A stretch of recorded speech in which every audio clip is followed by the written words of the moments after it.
నేను అందుకే ఒకటే మాట చెప్తున్నా, కొంతమందికి ఇంకా ఉంది. మీరు కూడా సమాజంలో భాగం.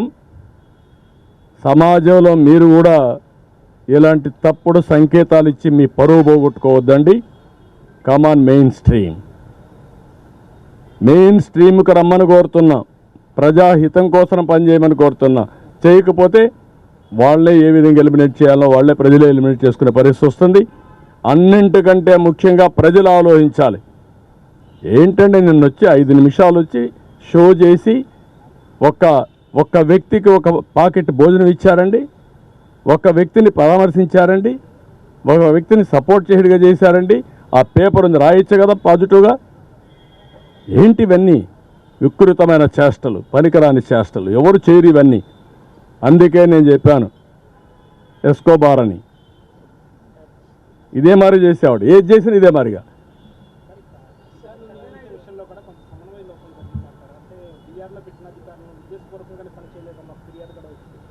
అవి కూడా నేను ఎగ్జామిన్ చేస్తున్నా.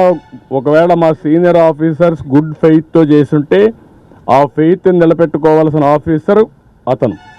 ఒకవేళ గుడ్ ఫెయిత్తో పెట్టినప్పుడు, బాధ్యత ఇచ్చినప్పుడు, you don't have any excuse.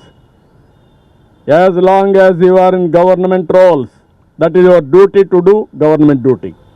Be clear. ఒకవేళ వీఆర్లో పెట్టాడు, సిఎస్ఓ లేదంటే మా డీజీ గారు ఒక ఓవర్లుక్ అయ్యారు, ఓవర్లుక్ అయితే పనిచేయవా నువ్వు? ఏమనుకుంటున్నారు మీరు?